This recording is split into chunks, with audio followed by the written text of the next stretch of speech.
back to an all-new Sermons in the Park.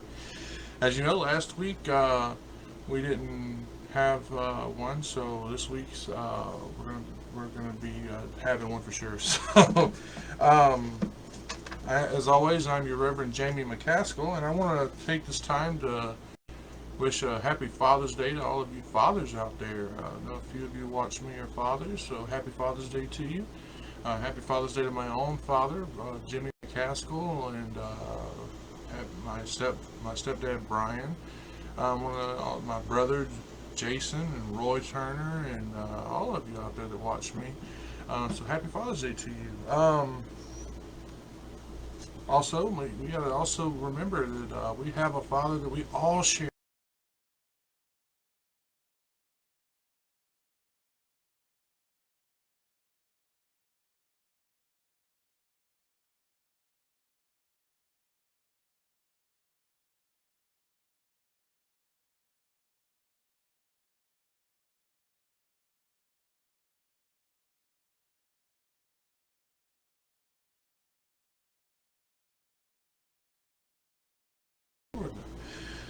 Heavenly Father, we're gathered here today and on Father's Day, and happy Father's Day to you, God. Thank you for giving us our life and all the food and everything in our life that we enjoy. I mean, Father, you give us these things. And there are things that you give us that, Lord, we don't even realize until later. So thank you, Father. Thank you for giving us air to breathe and food to eat and water to drink. You give us these things. You give us the people who create the things in this world that we enjoy.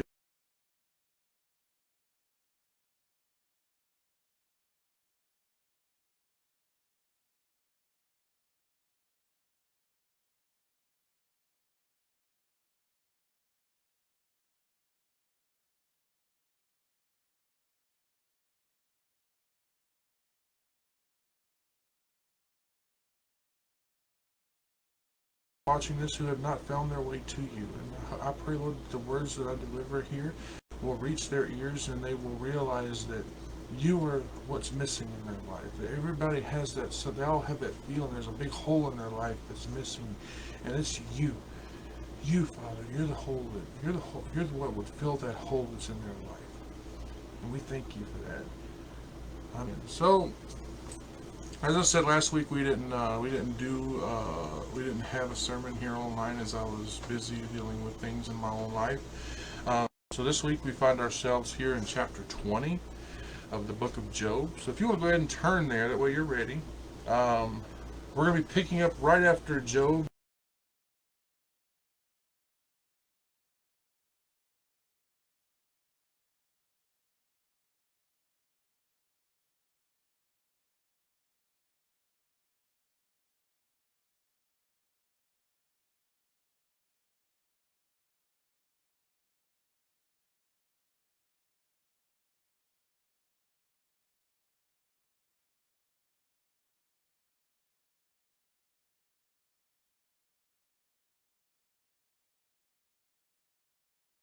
That awaits this wicked people.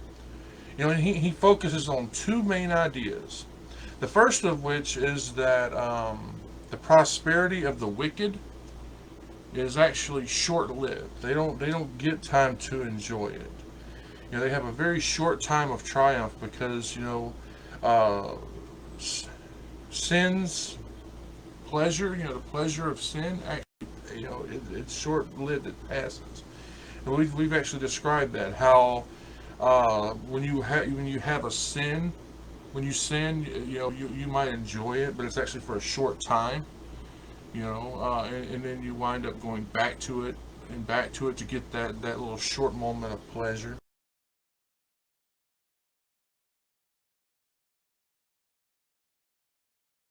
Well, this is what he's getting at with this.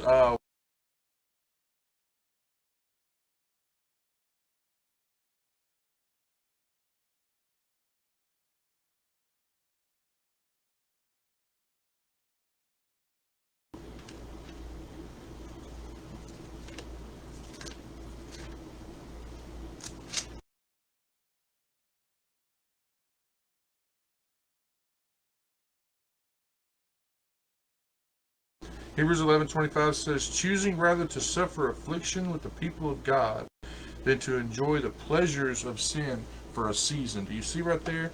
Paul says that the pleasure of sin is for a season. It's a short period of time. And the second thing that he focuses on is how the wicked, they're going to be doomed. Okay? Because judgment is coming. And we know that. We know that judgment is coming. You see, Job, his experience does not line up with what Zophar expects. So this makes Job a wicked man in the eyes of Zophar. And once again, Zophar admonishes what he's getting at with this. So go ahead and turn with me. We're going to read Job chapter 20. We're going to read verses 1 all.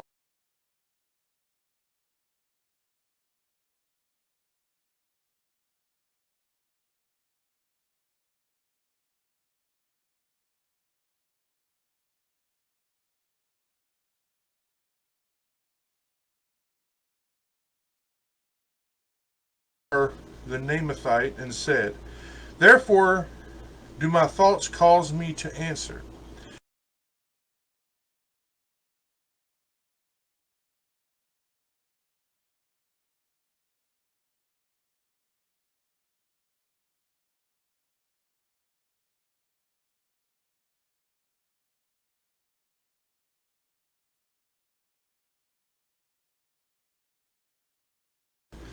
Though my excellency mount up the heavens, and his head reach into the clouds, yet he shall perish forever like his own dung. They which have seen him shall say, where is he? He shall fly away as a dream, and shall not be found. Yea, he shall be chased away as a vision of the night. The eye also which saw him shall see him no more, neither shall his place any more behold him. His children shall seek to please the poor, and his hands shall restore their goods. His bones are full of the sin of his youth.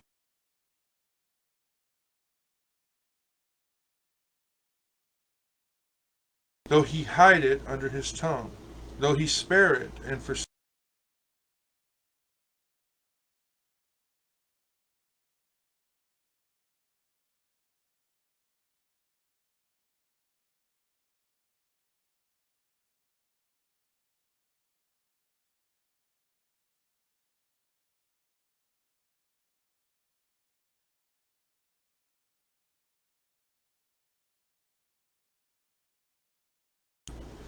That which he labored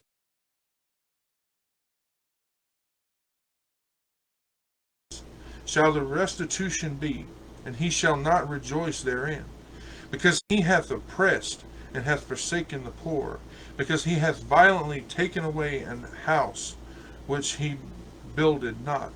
Surely he shall not feel quietness in his belly, he shall not save of that which he desired. There shall none of his meat be left, therefore shall no man look for his goods. In the fullness of his sufficiency he shall be in straits, every hand of the wicked shall come upon him. When he is about to fill his belly, God shall cast the fury of his wrath upon him, and shall rain it upon him while he is eating. He shall flee from the iron.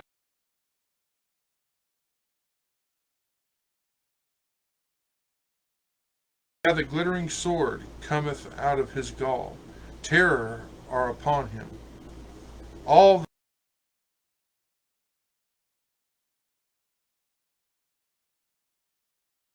go ill with him that is left in his tabernacle. The heavens shall reveal his iniquity, and the earth shall rise up against him. The increase of his house shall depart, and his goods shall flow away in the day of his wrath. This is the portion of a wicked man for God, and the heritage appointed unto him by God. So Zophar responds, very fiercely. Let's read that right here in verse 1.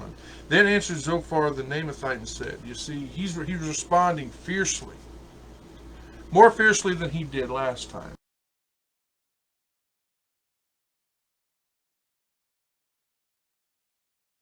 style. He does it. He reiterates the burden of doom that awaits this supposed wicked man. Let's remember when he's talking about wicked man, he's talking about Job. He's saying that Job is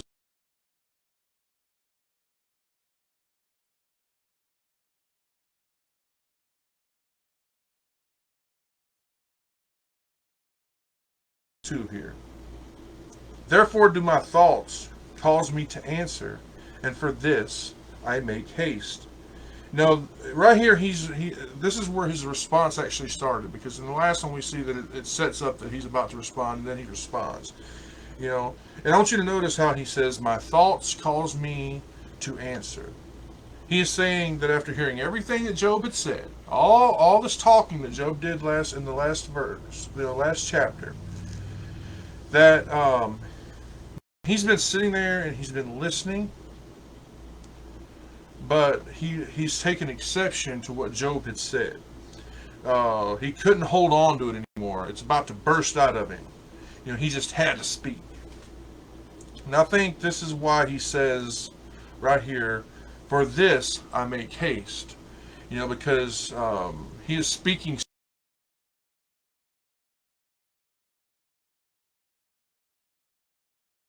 Speak. He just couldn't hold it in anymore. Maybe I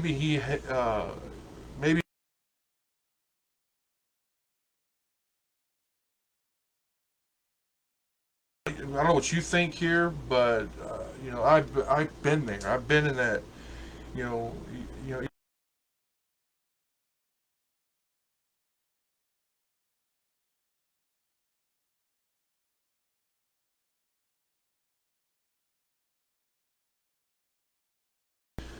I go back and I watch them sometimes, and I think I told them I would talk about this, but I forgot. I can't. So it sounds to me like either Job wasn't done speaking, or maybe one of the others, two was about to speak. But Zophar, he just couldn't hold it in. He had to speak. You know,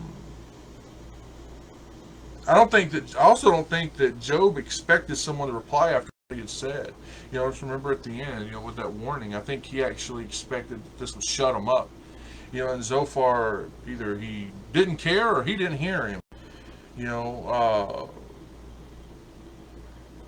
so I honestly think that he didn't care or he didn't hear what he said. Maybe he was speaking.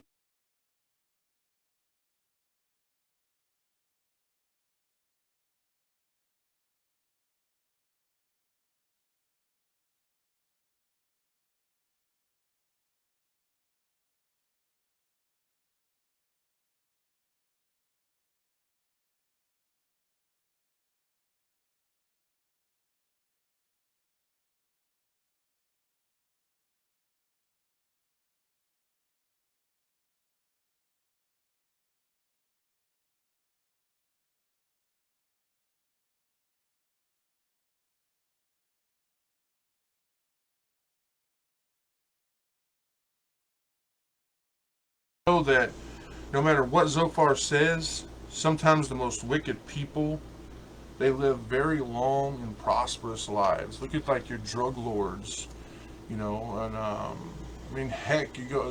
We had a show not that long ago that was about the Gaudis. Look at the Gaudi. Gaudi was a very wicked man.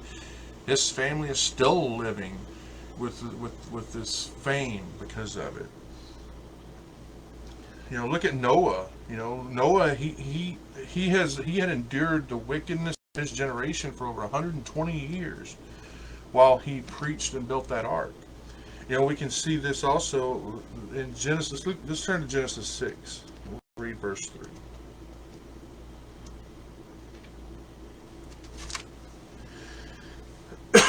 Genesis 6:3, and this speaks of man's wickedness.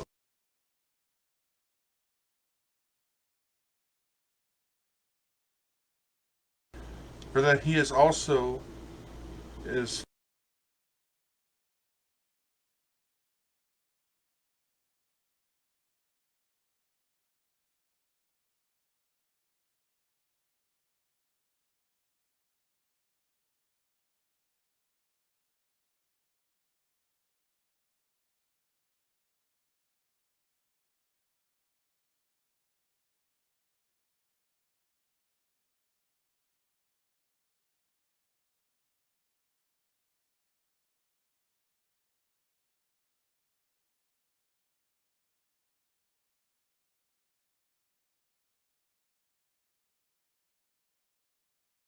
what he is saying.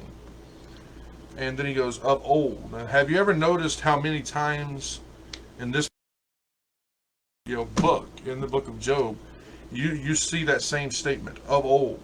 Now, this always calls Job to remember something from the old days. This shows us how learned they were, how learned his friends were. They were very intelligent. Then he says, since man was placed upon the earth. This calls him back to creation now, doesn't it? Because man was placed on the earth in the beginning. This is calling him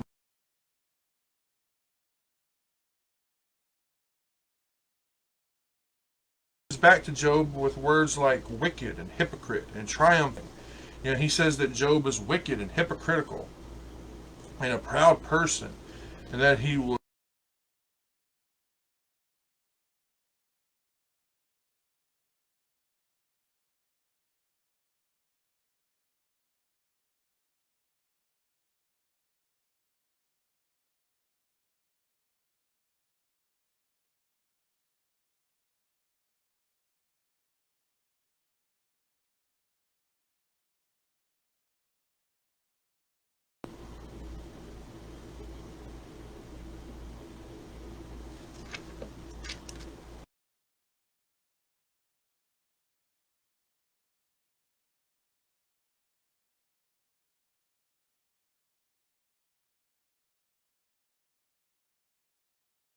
wind passes over it and it is gone, and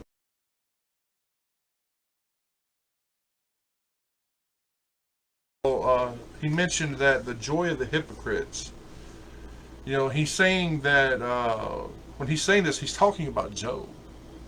Remember that. You keep that in mind. Anytime they talk about this, they're calling this. They're saying this is Job, and he's saying that even if he hadn't been grossly wicked, he could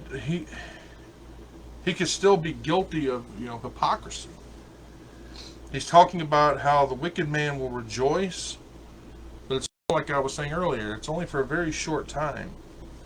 And as I said not that long ago, sin will give you pleasure, but it's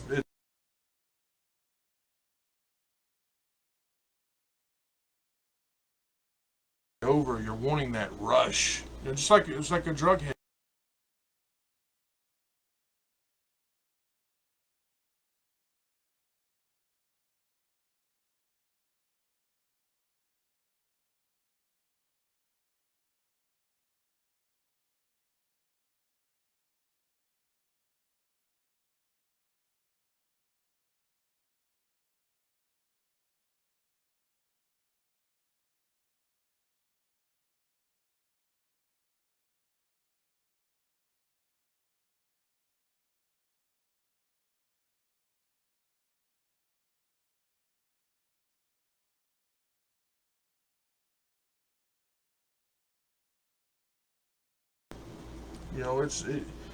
No matter how much I tell you, it's okay.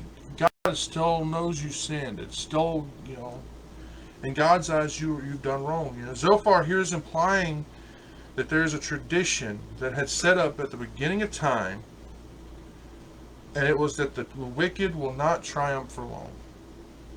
It's clear here in verse 5 that he believes that Job is a hypocrite. That's very plain. So let's move on to verse 6. Though his excellency mount up to the heavens and his head reach into the clouds. Now I find it interesting, how closely this fits with the... Sorry everyone, I was noticing my green light wasn't on, and I was the only one paying attention to that. I had to go start this over. So we stopped at Job chapter 20, verse 6. So if you want to flip back to Job chapter 20, we're going to be looking at verse 6. So let's read that again. Though his excellency mount up in the heavens, and his head reach the clouds. Like I was saying, I find that very interesting how closely that fits with the description of Satan that we can see in Isaiah 14:12. So if you'll turn with me to Isaiah chapter 14, look at verse 12.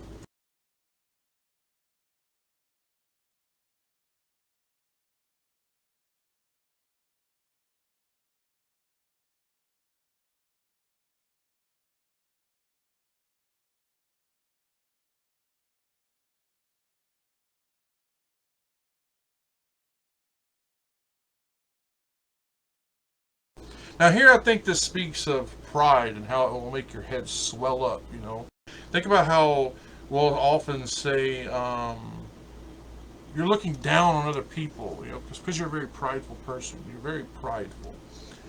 Um, but I do want to mention something. Pride is a two-edged stick. Now, when we think of pride, we think of someone who's. We often take that for to be someone who is high. Like they think of themselves highly. But pride is a two-edged stick. Shyness and that's also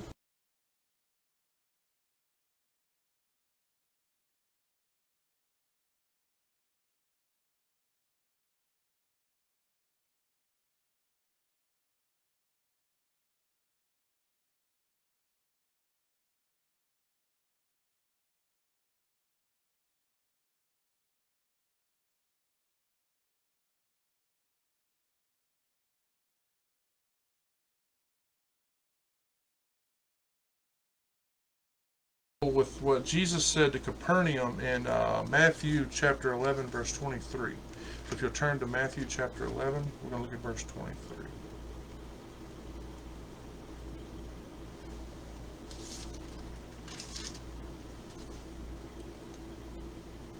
And thou, Capernaum, which art exalted into heaven, shalt be brought down to hell. For if the mighty works that had been done in thee had been done in Sodom, it would still remain unto this day. Now, what Jesus is doing there is he's telling these people that who were watching,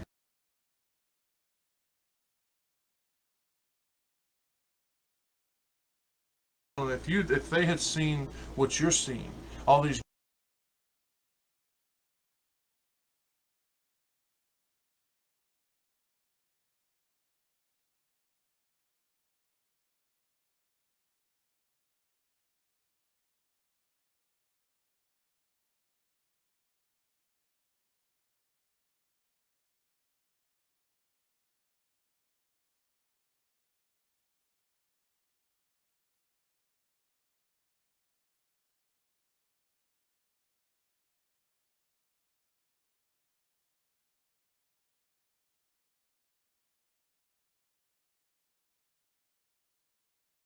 Which is inevitable.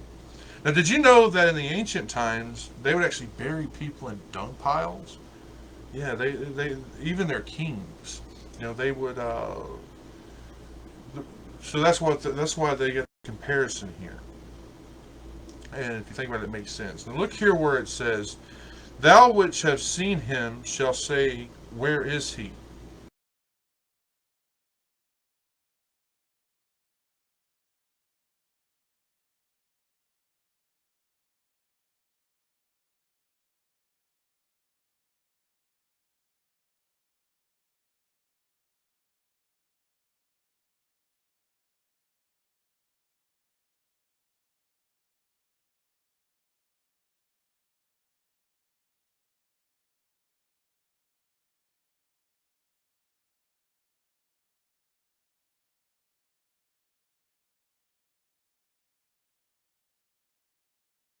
Very prosperous.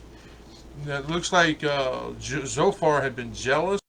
Maybe he had even hoped that Job would fall, because he is saying here that no matter how high you get, you could fall. Just like Job had. He's saying you can fall so low that no one will be able to find you. Let's go on to verse 8. He shall fly away as a dream, and shall not be found. Yeah, he shall be chased away as a vision of the night. Flying away as a dream, that could mean,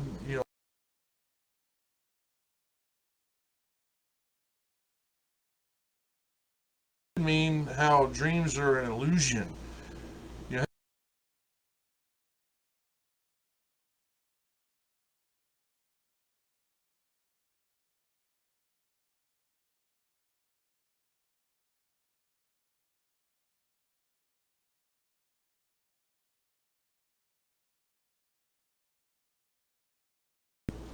not only that, but it was all in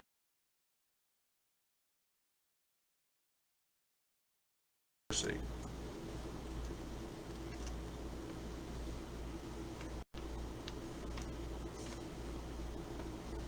It shall even be as when a hungry man dreameth, and behold, he eateth, but he awaketh, and his soul is empty. Or as when a thirsty man dreameth, and behold, he drinketh, but he awaketh, and behold, he is faint, and his soul hath appetite. So shall the multitude of the nations be that fight against Mount Zion. Look here at this verse again, where it says, "Yeah, he shall be chased away as a vision."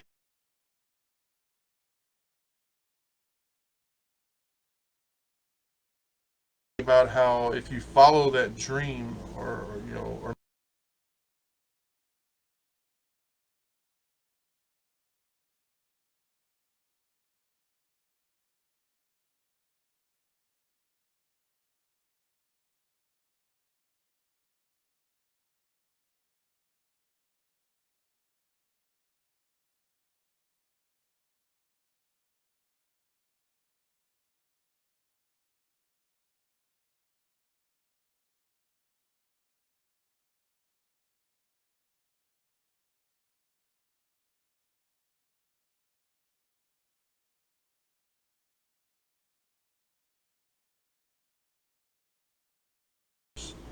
then what awaits us on the other side?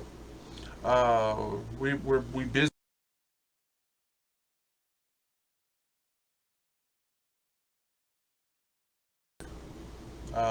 Look here what it says. Neither shall his place any more behold him. I think that what it means here is not his home really, but the people that are around him. Behold, of course, means see. So they will not see him anymore or acknowledge him as their master or their owner or whoever you want.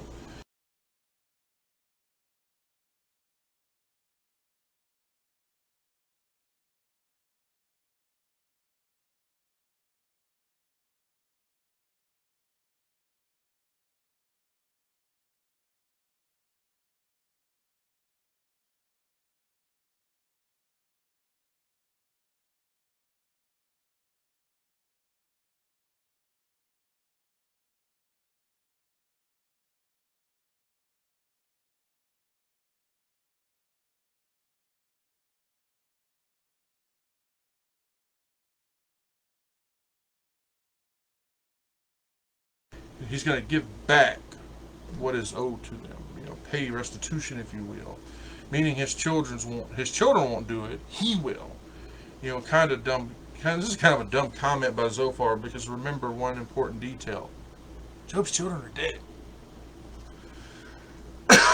So let's go to verse 11. His bones are full of the sin of his youth, which shall lie down with him in the dust. Have you ever heard that old statement that the good die young? That's what this verse is saying. He's saying that the wicked die young. It's the exact opposite. At least that's how I interpret it. I find it interesting as I read Job that these so-called friends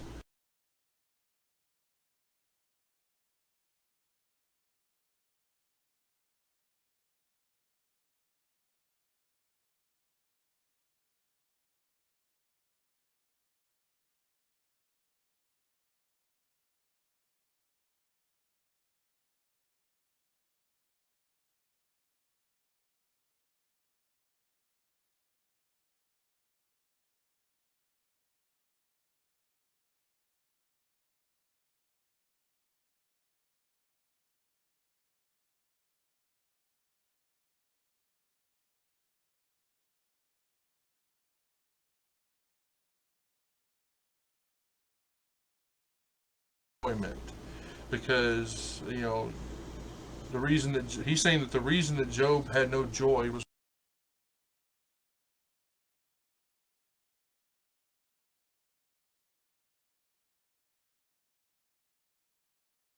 under his tongue. You see right there, he's saying that even though it tastes good or it feels good in that moment, that's what he's saying. Look there. Though he hide it under his tongue. He's talking about hiding it under your tongue. That would be like savoring the sweetness of it. You're chewing it, you're keeping it in your mouth, but you're not swallowing. You're not wanting to swallow it because the moment you do, you'll no longer enjoy the taste. He's saying that even though it pleased him, he's cleaving to it. And he's holding on to it as long as he can. Verse 13. Though he spare it and forsake it not, but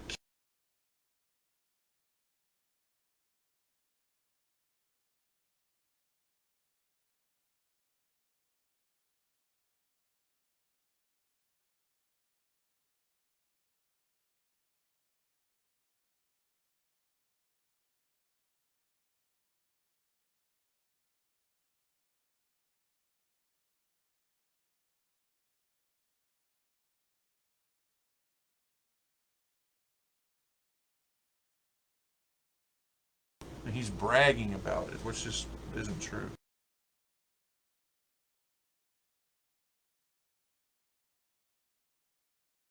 Within him. He's saying that there will come a time when the wicked man will be shaken. His health will fail him, or even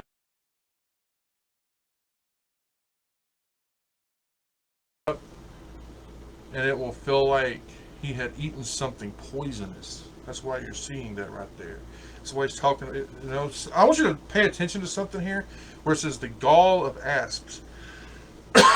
Gall is very bitter, and the gall of a servant is full of poison because though it is the poison, or venom, if you will, travels to the mouth using veins, right? If you know about asps, they're one of the most dangerous snakes in the world. And their venom will kill in an hour. Uh, this is continuing to speak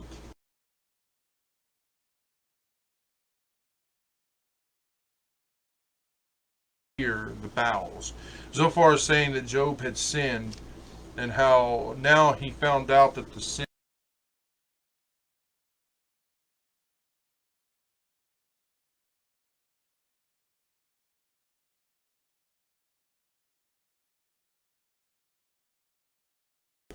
he's saying that he had gotten his riches and he thought that they were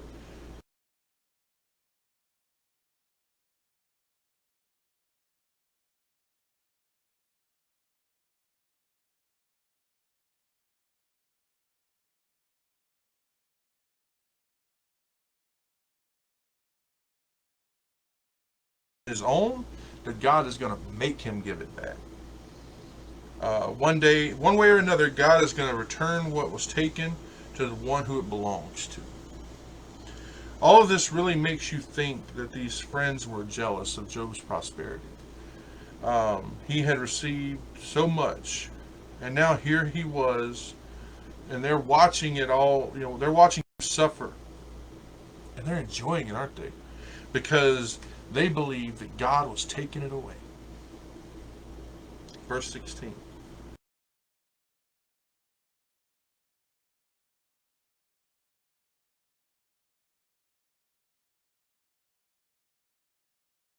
Well, look right here. He's saying that sucking on that sweet taste and getting the pleasure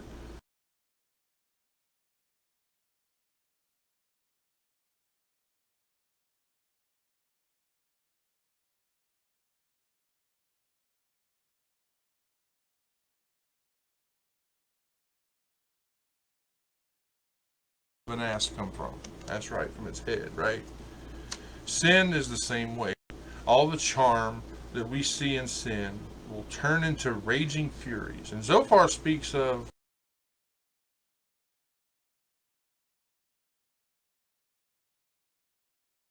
restoring by force or by reluctance.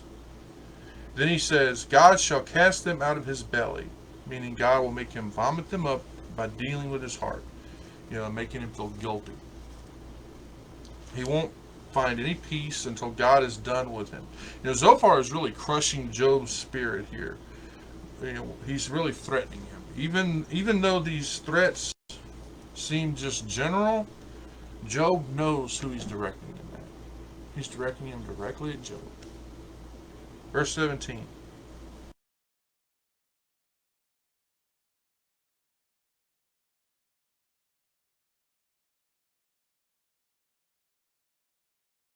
pleasure. He will not enjoy what he's seeing.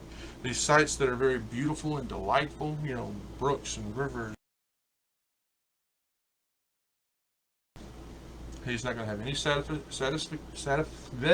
will not be satisfied, and he will not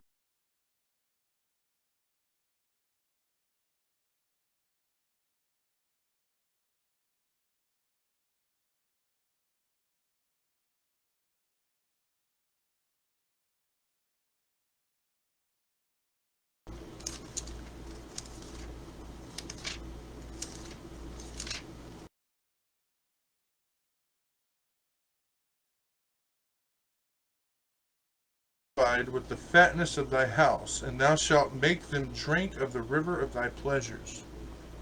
We can also see it again in 46:4.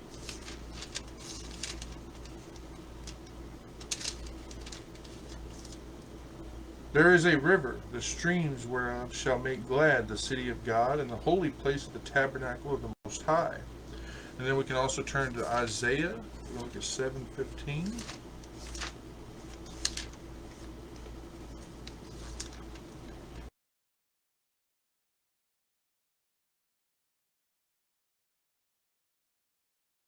That may know to refuse the evil.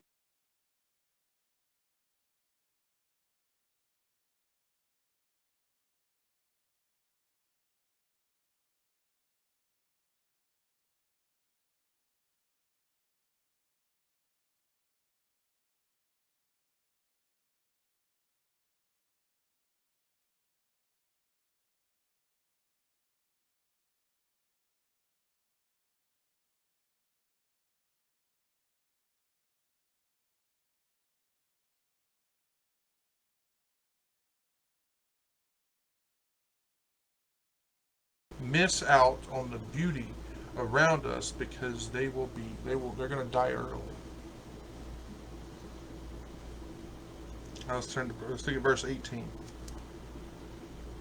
That which he labored for shall he restore, and shall not swallow it down.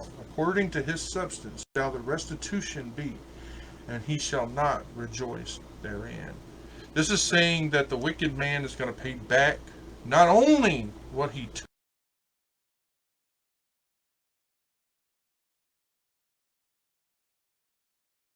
You see right there where it says, shall not.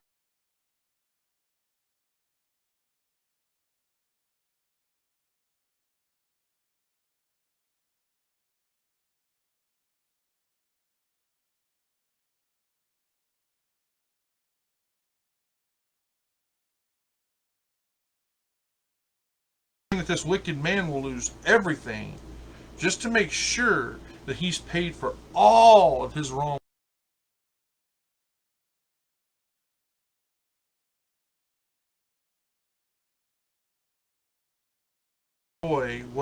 What he gotten, because it will be taken away so quickly. There's no way for him to enjoy it. It's like, I've got it, oh, it's gone. He's not going to be able to enjoy it. Just think about what he's saying. This wicked man is not enjoying everything that he had worked to get. Even that the joy of it had been taken away from him. Who's he saying this wicked man is? He's saying it's Job, right? He's saying that Job needs to give it all away to pay for what he had done. Verse 19. Because he hath oppressed and hath forsaken the poor, because he hath violently taken away in a house which he builded not. He's insinuating here that Job had oppressed.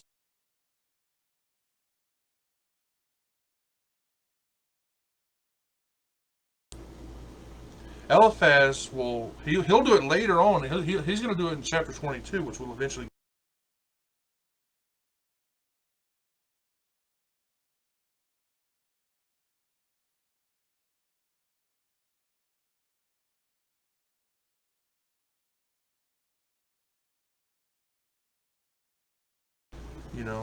Look here where it says, because he hath violently taken away a house which he builded not. This is a lie. Something that Eliphaz had insinuated back in chapter 15. Zophar here is listing it as a sin. that could have been one that Job had committed. He's saying that Job had been oppressing the poor by taking their homes away from them. People think having a silver tongue is very impressive. The only time that it is when you're telling the truth. You know, just look here at how Zophar is committed to this principle of retribution. He's committed to it. He's beating him over the head with the law, claiming, with these claims that he's saying Job did. He should have tried to encourage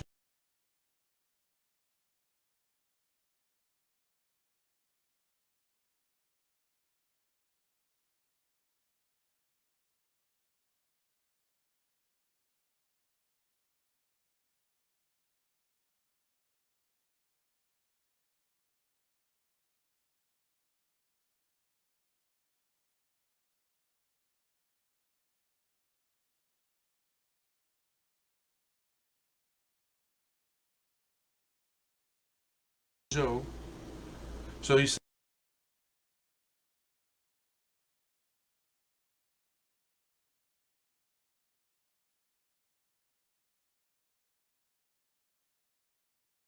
of that which he desired.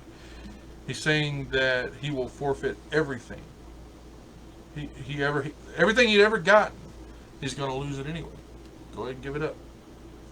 He's saying that Job was hungry for more and more and more. He's taking things from the poor, and that hunger will never be satisfied because it would all be taken away because he'd gotten it all by deceit. He's making up so many lies here.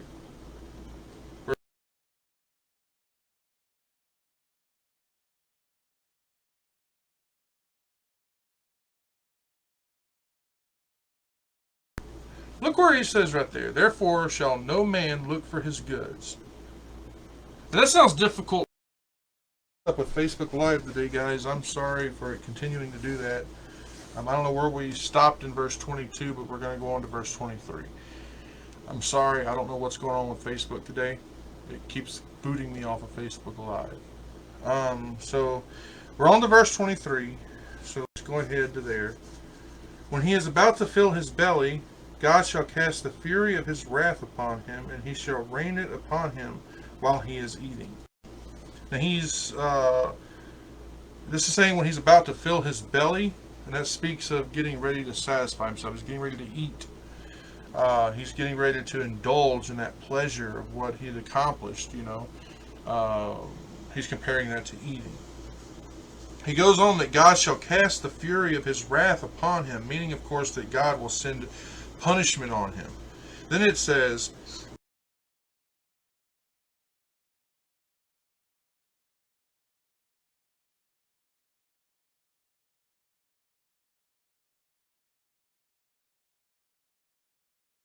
now I want to call your memory back to Job chapter 1, verses 18 and 19. And you'll notice what the sons were doing. So let's go on back there. Job 1, 18 and 19.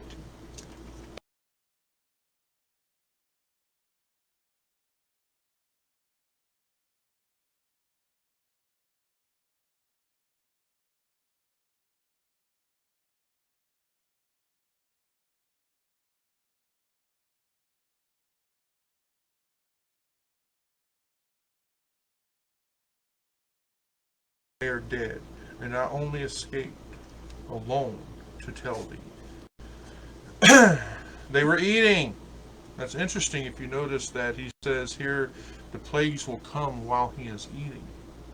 What Zophar is essentially saying here is that God had attacked Job before he got the chance to go out and oppress the poor, and that God will rail down upon Job with fire and brimstone because of the evil that he had done. So let's go on to verse 24. He shall flee from the iron weapon, and the bow of steel shall strike him through. Now that iron weapon, that would be the sword or maybe a spear.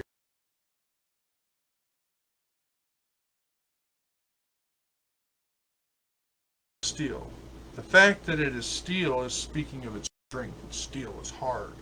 This means that we can know that this bow will send its arrows at a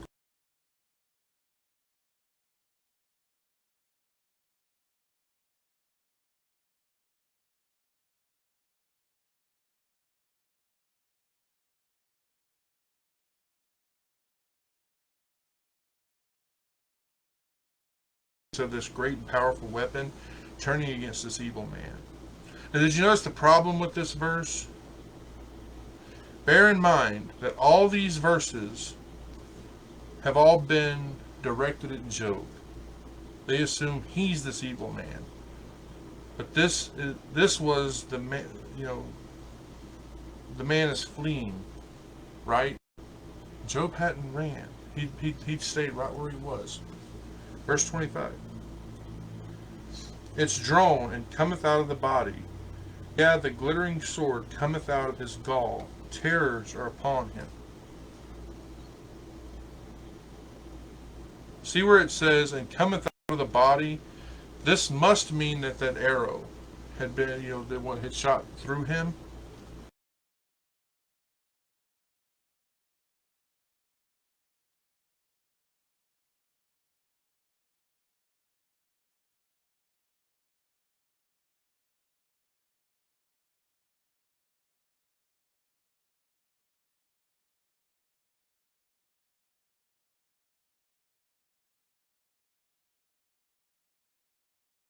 We can gather that this bow is ready to shoot through him, fatally wound him, and is delivered straight into the wicked man's gallbladder.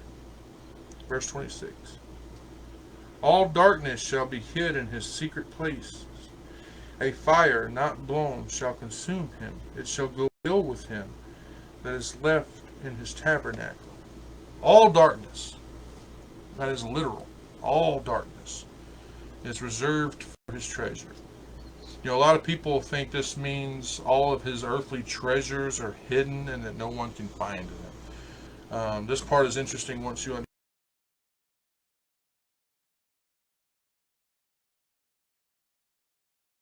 Started by a human. Nobody started this.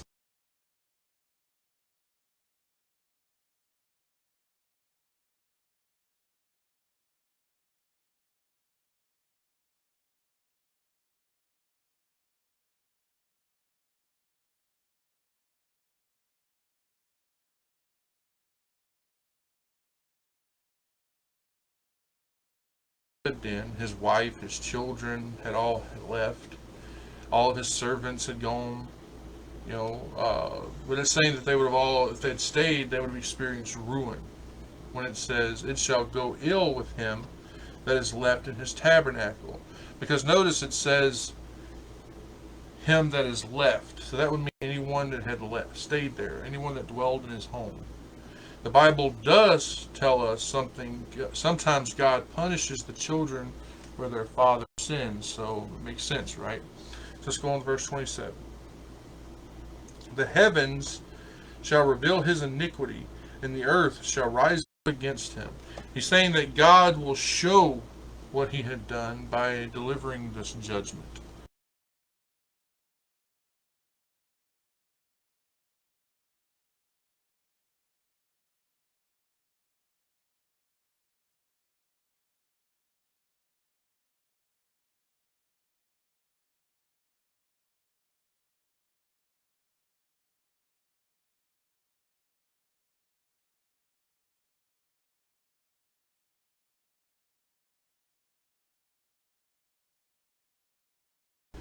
He would not get what he was asking for.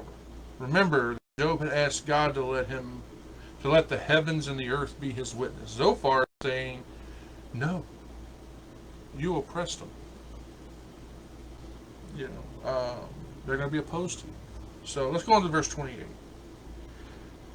The increase of his house shall depart, and his goods shall flow away in the day of his wrath.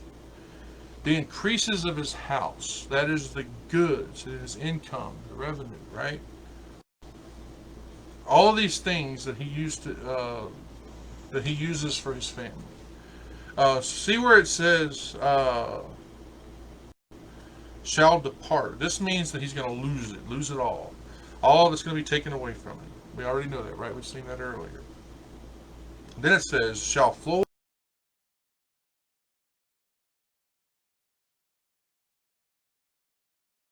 and can be strong, and when it flows away, it's gone.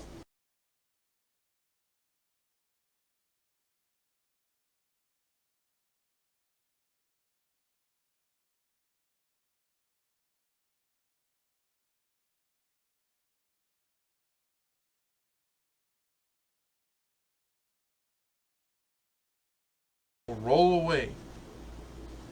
Like it's in a downpour, like it's raining. Um,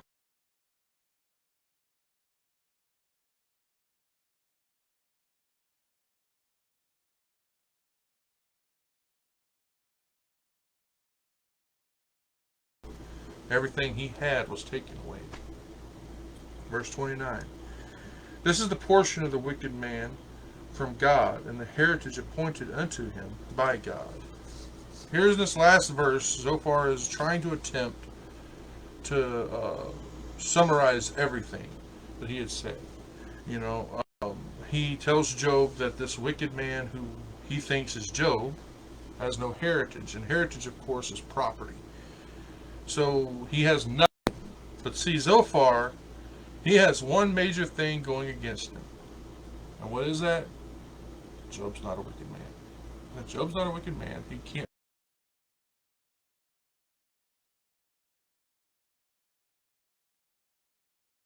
Facebook was being a pain in the butt today.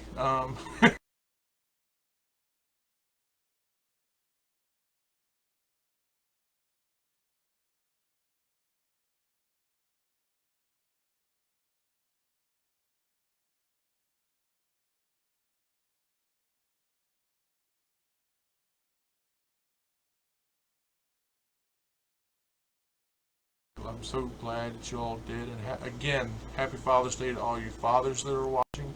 May God bless you and keep you. And I'll see you all here next week for an all-new Sermons in the Park. Thank you.